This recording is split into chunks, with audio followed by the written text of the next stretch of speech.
Hi, today we're going to check out the western Montana community of Columbia Falls, known as the gateway to Glacier National Park. You can see today I'm decked out in my alma mater's clothes, and I hope if you're a Carolina fan, a Kentucky fan, or a Kansas fan that you don't hold this against me.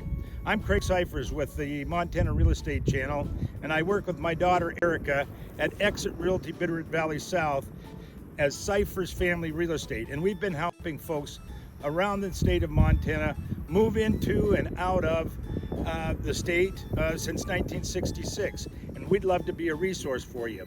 If you'd like to know more about western Montana and Columbia Falls specifically, then all the information is in the description down below. We're here at the old locomotive here in Columbia Falls. Of course, the Great Northern Railroad was so instrumental in settling western Montana. So we're going to go out today and take a look at the town of Columbia Falls, take a look at some of the area, the downtown, take a look at some of the neighborhoods, and we'll talk about some price points and some real estate. We also might talk about neighborhoods, communities, lifestyle, and culture. Stay with us till the end. Here we go.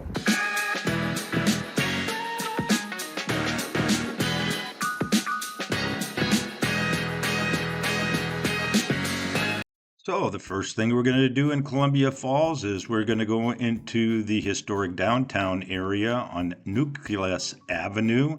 And Columbia Falls, in a population in the incorporated town, is approximately 5,850 people. If we take a look at the zip code of 59912, the population is approximately 15,752 folks. So we'll go look at the historic uptown, downtown, and then go see some neighborhoods. As we make our way through Columbia Falls, it's worth remembering that this community was here before Glacier National Park existed, and its story is closely tied to the Flathead River, timber, agriculture, and the arrival of the railroad. Settlement began taking shape in the late 1800s, and in 1889, a small group of pioneers established a village along the Flathead River near the foot of the Nucleus Avenue that we're traveling on now.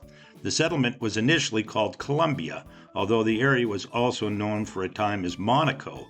And here's a bit of trivia: there aren't any actual falls at Columbia Falls.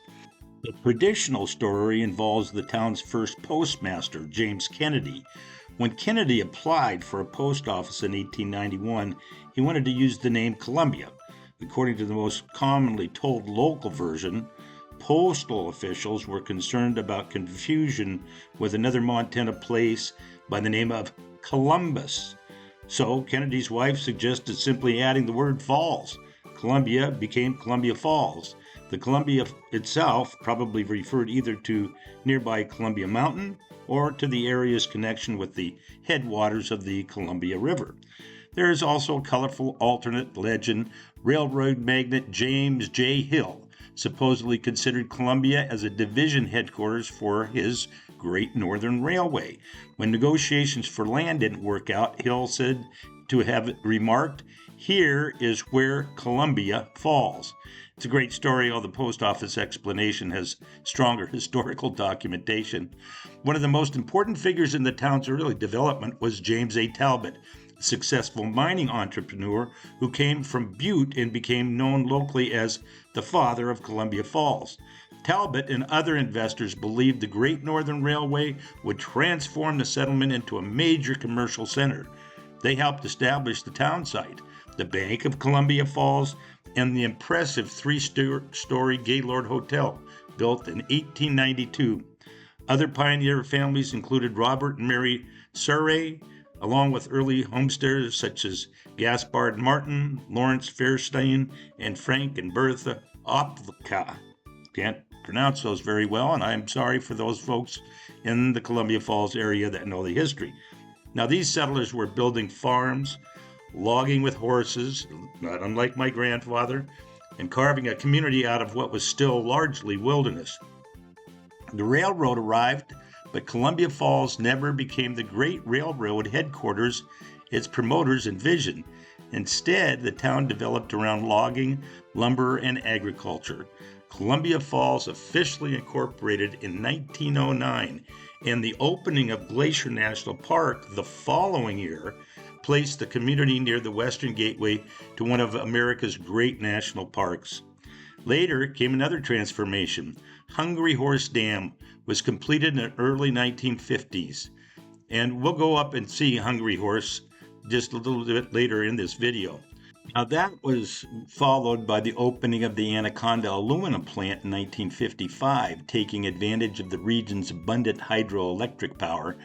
Timber and aluminum helped define Columbia Falls for generations. So as we drive through Columbia Falls today, we're looking at a town shaped by rivers and railroads, loggers and homesteaders, ambitious businessmen, and a few dreams that didn't turn out quite as planned, which in many ways is a pretty good summary of the history of the West. Now here we're traveling west on Montana 40, or what is called U.S. Highway 2, which comes all the way across the top of the U.S. and particularly in Montana, headed into the area of Whitefish, Montana. But when we were coming on Nucleus Avenue, you saw there are all sorts of services there. You have Smith's Grocery. That's where the post office is. Here you've got an example of the Canales Town Pump, which we see all over Montana. And so this is kind of an extension of the business district out here on the west side of Columbia Falls, headed out towards Highway 93, which will connect you both to Kalispell and north to Whitefish, and eventually you can get up into Canada going through Eureka. So we're going to take a little trip out through here, take a look at some of the businesses. We've got a smattering of churches and various businesses such as O'Reilly's Auto Parts, and on either side of US 2 is our residential area.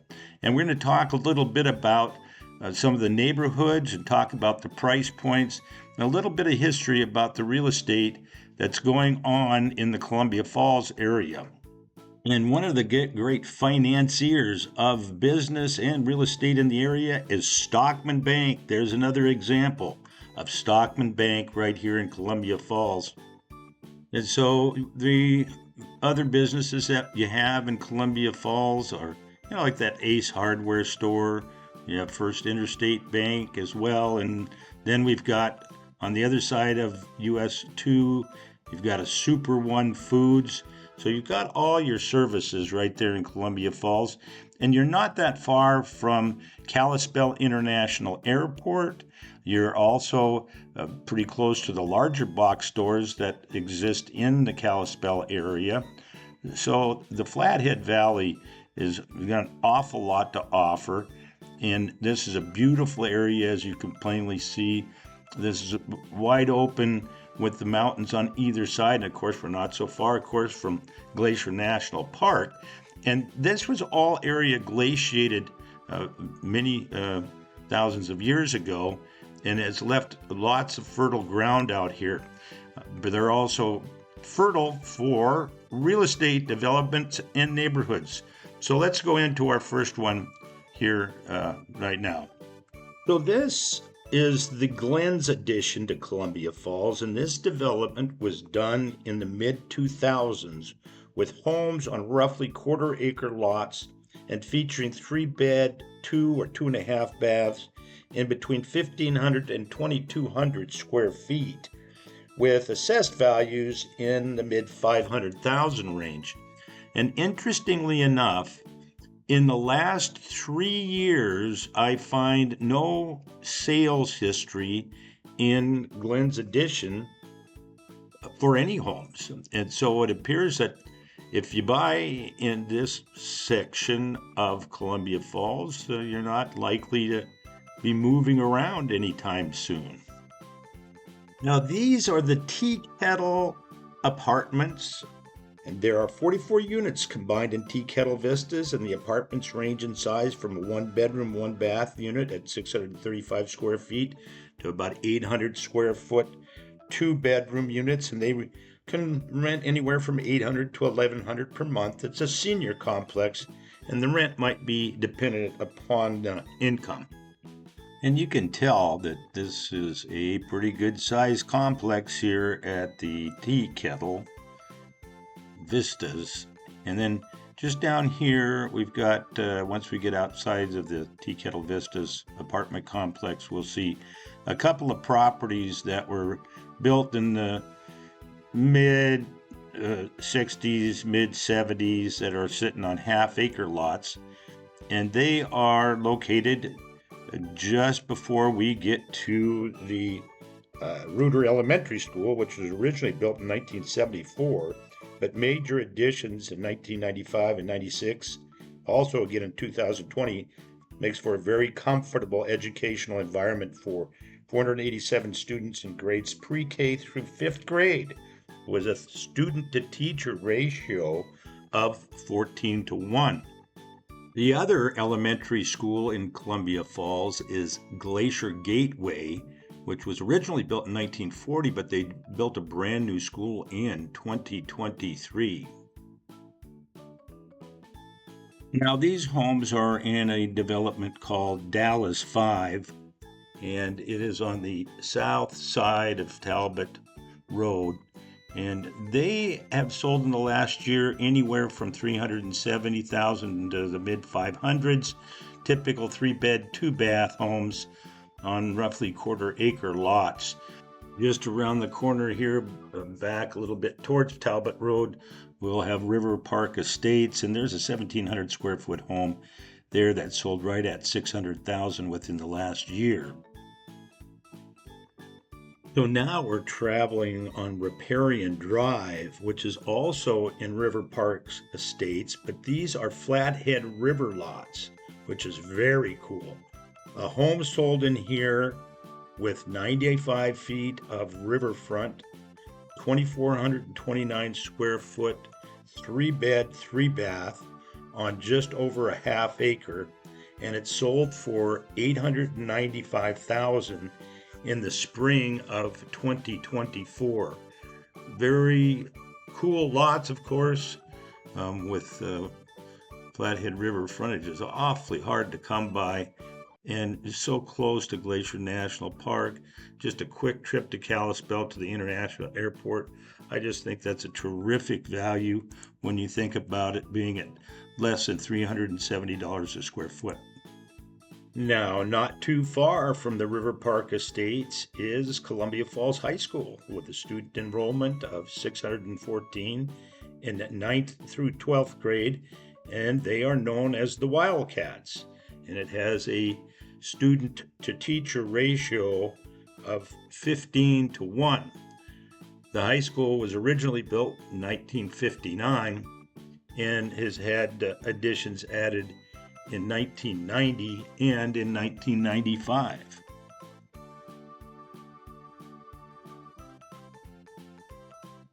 Now, in this part of town is a little bit older. You can see some interesting yard ornaments here. This is north of Talbott Road, a little older section of Columbia Falls, and you'll see the typical split levels that were so popular in the 70s. And you've got some homes here that were built in the early 1960s or mid 60s on up into 2003 or so. But you can find properties in this portion of town anywhere from $350,000 on up to $550,000. Now, this is an interesting condominium project that was completed in 2023, and these units can sell in the mid 600s at about 1,600 square feet. A lot of amenities, fitness area, and snow removal. And we saw this when we were over on Nucleus Avenue. We're now in an older section of town on the northwest side, and these homes were built as early as 1908, 1920s, the 30s, 40s, 50s, and there recently was a home of 1,408 square foot, built in 1925, that sat on a 6,200 square foot lot. It featured 4 bedrooms and 1 3/4 baths, and it sold for $345,000. Now, some of these homes are older and some of them have been nicely renovated, but right here on the corner, you'll see this American Foursquare Craftsman that you see right there was actually built in 1908, and it has an assessed value of $476,945. There were and are a number of churches in this section of town, including this repurposed Episcopalian church built in 1923, just across the street from the old Columbia Falls High School, and just down from the new Glacier Gateway Elementary School. And true to form, right here on the corner, we have the Canvas Church, which is another church that lies in this neighborhood. And of course, I mentioned the older homes, but there also have been newer infills. In fact, we'll get up here on the street, and just at the end of the street, we'll see 3 homes that were built between 2017 and 2020, and they're valued in the mid 700s. Now we'll take a look at some of the city services that are in this section of town. This is part of the City Hall, and we also have the fire department right here close at hand, along with an auditorium. So a lot of government activities taking place in this particular area in Columbia Falls. Now, let's go ahead and head outside of town here, and I'm going to show you some interesting stuff. What we see in front of us is actually a very large operation. It's Weyerhaeuser Columbia Falls medium density fiberboard plant. And you'll see huge stacks of lumber out here. There's also an F.H. Stoltz plant just a little further west here that lies on about 80 acres directly on BNSF Half Moon rail siding. These 2 employers provide jobs for about 350 people in Columbia Falls. If you're considering Columbia Falls as a place to live, Meadow Lake deserves a closer look. It's a 330-acre golf and residential community offering single-family homes, condominiums, resort accommodations, and one of the Flathead Valley's better-known golf courses. Golf has been at the center of Meadow Lake from the beginning. The course opened in 1976 with 9 holes designed by John Steibel, and was later redesigned and expanded by Dick Phelps. The present 18-hole course opened in 1987. Today, Meadow Lake is an 18-hole par 72 championship course measuring about 6,700 yards. It's a public course, so you don't have to live at Meadow Lake to play here. Mature trees, elevation changes, ponds, and streams create an attractive mountain golfing setting, and I can tell you it can be pretty tough. I've lost a lot of balls here. The community also offers an impressive collection of resort amenities, including indoor and outdoor swimming pools, hot tubs, a fitness center that you'll see in the video, sauna and steam room, walking trails, a spa and restaurant. But let's talk about real estate. As of August 2026, there is vacant land available in Meadow Lake. Conventional building lots are generally offered from the high 100s into the 200,000 range, and although larger and premium home sites can command substantially more, there's also a good range of single-family homes. Current offers begin around 700,000, with a number of homes in the 700 to 850,000 range. Golf course properties can approach or exceed 1 million, and larger homes are often offered, at $1.3 million or more. If you're looking for a lower entry point, Meadow Lake also has condominiums and other attached properties. Current 2-bedroom condo offerings can be found around the 500,000 level, depending upon size, location, and amenities. Now let's put those numbers in perspective. According to the Montana Regional MLS data, the median closed price for a single-family home and condo in Columbia Falls in 2026 through July is $705,000. That's up from $630 in 2025 and $550 in 2021. In just 5 years, Columbia Falls median has increased about $150,000 or 27%. Within Meadow Lake, current asking prices suggest that conventional single-family homes generally begin around the overall Columbia Falls median and move considerably higher for premium golf course properties. Condominiums can provide more affordable way into the community with current offerings around the $500,000 range. Meadow Lake also continues to grow. The Tamarack Meadows expansion received approval for another 103 residential lots on approximately 47 acres, representing the final major build-out of the original Meadow Lake master plan. And location is a major part of the appeal. You're minutes from downtown Columbia Falls, close to Glacier National Park, within easy reach of Whitefish and Glacier Park International Airport, while living in a community centered around golf, recreation, and mountain scenery. It's great. So whether you're looking for a building lot, condominium, primary residence, or second home, Meadow Lake offers a wide range of real estate choices. Add an established 18-hole golf course, resort amenities, and it's easy to understand why Meadow Lake remains one of the more distinctive residential communities in the Columbia Falls market. Now, if you like our content at the Montana Real Estate Channel, please consider subscribing, like, comment, and make sure to share with your family and friends.